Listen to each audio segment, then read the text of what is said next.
This video is sponsored by my favorite website creator, Squarespace, the best place to go when you want to get a domain or create a gorgeous website or an online store.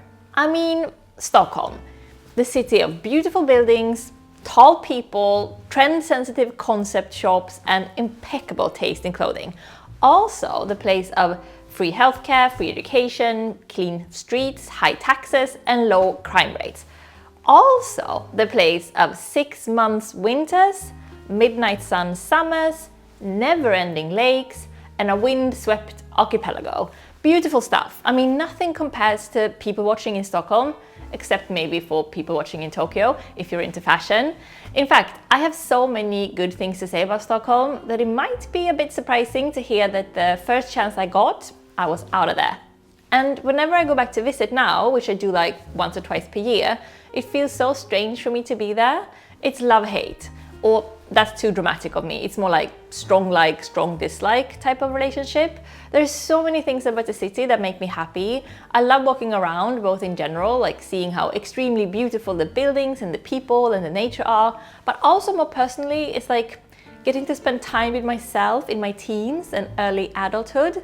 But this is also the thing that I strongly dislike, getting to spend time with myself in my teens and my early adulthood.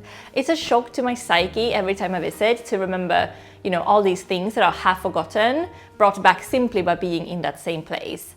Do you recognize this feeling? Walking around in your hometown and getting like flashbacks from teenage drunken shenanigans or like first love heartbreak, or that one time you and your best friend talked about that thing in the cafe, you know what I mean? Yes, I have the weirdest relationship with Stockholm because even though I lived there for 8 years and some of the most formative years of my life, it was never at any point my hometown. I came to Stockholm as a wide-eyed 14-year-old. I started 8th grade in a school where everyone already knew each other. And, great fun when you're a 14-year-old trying to fit in. I had an accent, I dressed a little bit differently, I listened to different music, wore my makeup slightly different, and yes, I was very tall. Don't get me wrong, even though all these things gave me many headaches and self-consciousnesses, I didn't have a very hard time fitting in. I just adjusted those things, clothes, makeup, music, accent, and then yes, I was accepted, even though my tallness was really like nothing I could do anything about. So on that point, I just had to live with it. Anyway, this was my introduction to Stockholm, moving there at 14 from a smaller city. It was a great adventure, of course. I've always felt I was destined for bigger things in the smallish town I was living in. Such a cliche, I know. So even though I was so scared, like I was terrified to move to Stockholm, I was also so ridiculously excited. And it all went all right. I made friends, I had a few teenage romances, the usual stuff. But still, there was something about Stockholm, or rather something about me in Stockholm, that made it impossible for me to like the city. What it was too harsh, or to be more precise, I was too soft. I found it hard to ever feel like safe in the area I lived in or in any other area as well. I mean, teenagers are cruel anyway, so there was always the fear of being ridiculed for this or that. You remember at 14 how you always had to like be on your toes and never say anything wrong? God, how exhausting it all was. And this feeling of like slight unsafety, for me it seeped into the city itself, making the buildings and the people in the street feel hard and unwelcoming. And if you look at it with these eyes, yes, Stockholm can feel slightly cold. It got slightly better as I got older, but only slightly. Even at 20, I found myself feeling insecure and still on my toes.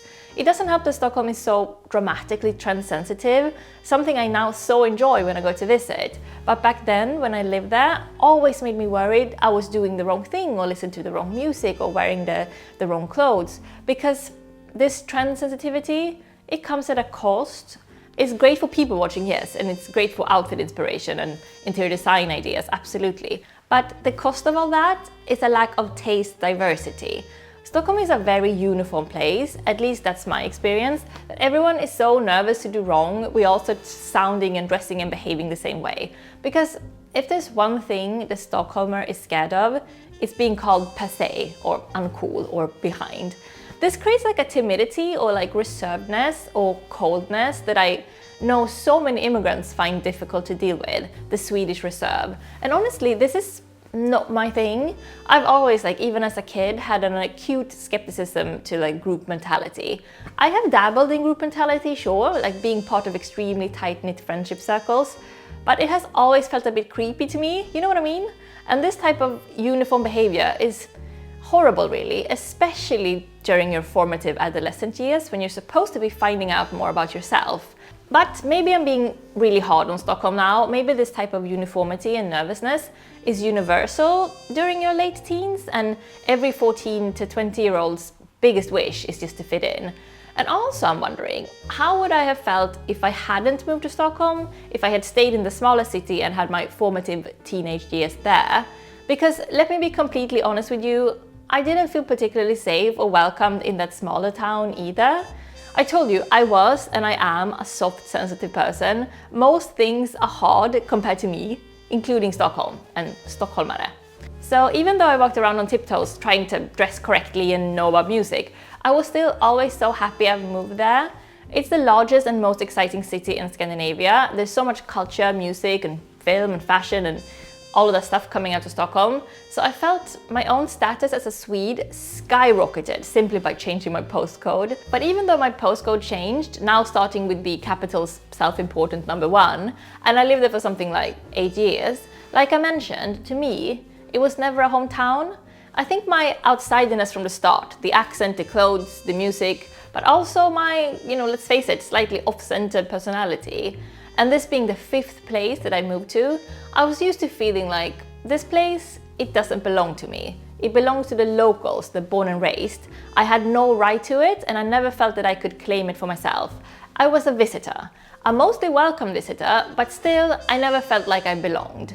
But I have to tell you something quite creepy now, because all this, the Stockholm nostalgia, the beauty and excitement and drama I felt when moving there, and how eager I was to get to know the capital and make a new and shiny life there, all these emotions I have been going back into and excavating these last few years.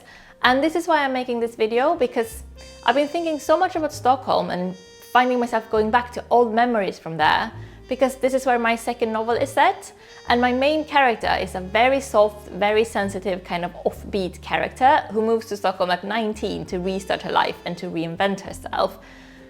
She's scared senseless, but she's also fiercely excited.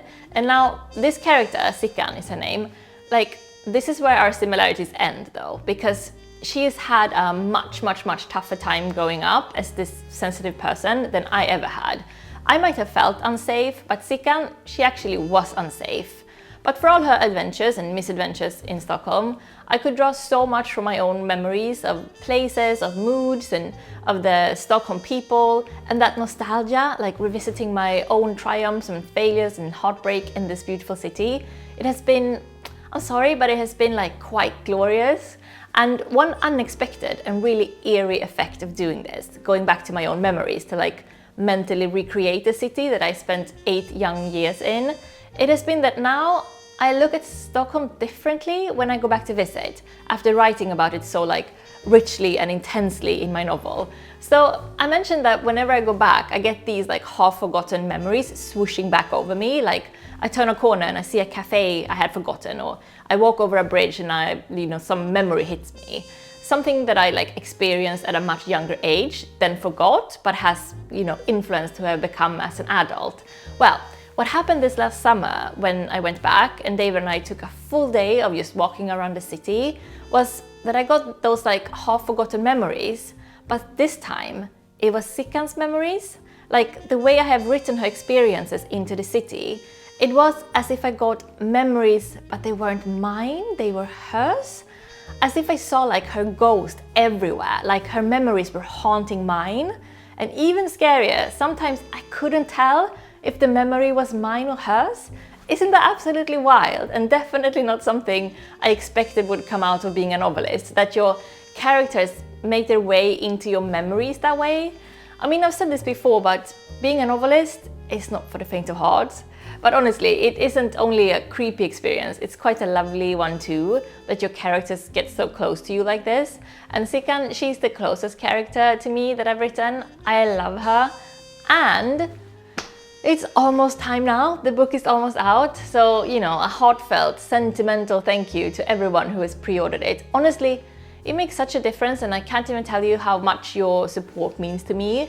Or actually I can, like I even wrote about it in the acknowledgements of the book. So yes, I appreciate it like nothing else, like that you support my writing and, you know, my creative work this way. If you haven't pre-ordered yet, but feel like spending some time with Stickan in a moody, difficult, beautiful, thrilling Stockholm, I'll put links with worldwide free shipping in the description.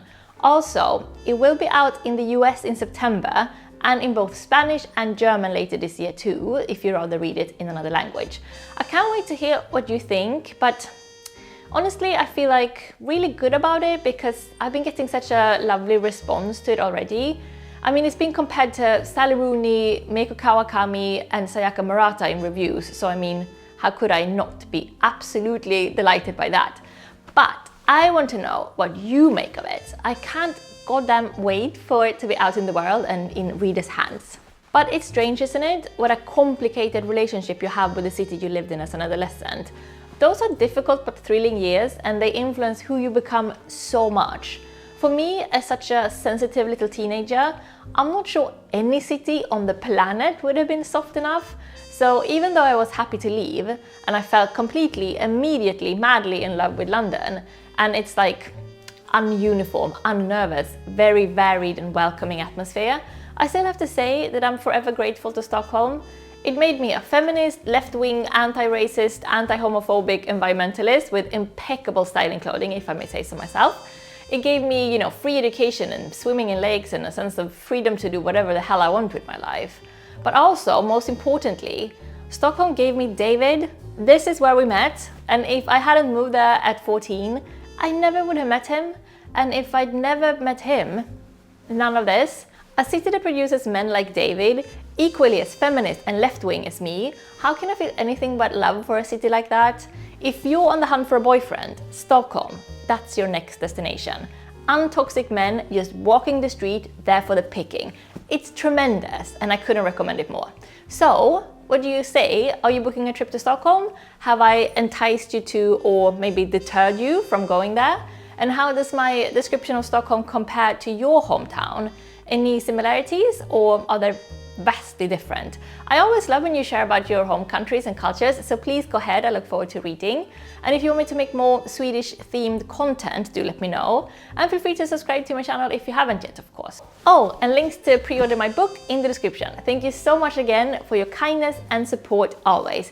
I surely am in the best little nook of the internet, aren't I? Now, do you want to create a stunning website or launch your own blog? Squarespace has you covered with its latest innovations.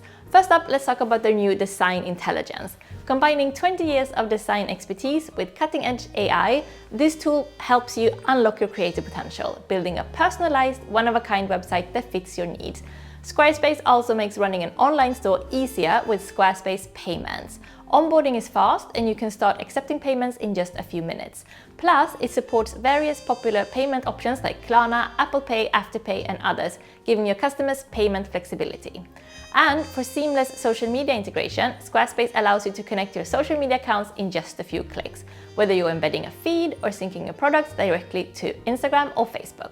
It's an effortless way to expand your reach and keep everything in sync. So what are you waiting for? Go get your free trial today at squarespace.com. And when you're ready to launch, go to squarespace.com/ginnermustard to get 10% off your first purchase of a website or a domain. Okay, thank you so much for today and for, walking down memory lane with me. I hope to see you next week already. Okay, tack tack and hej då!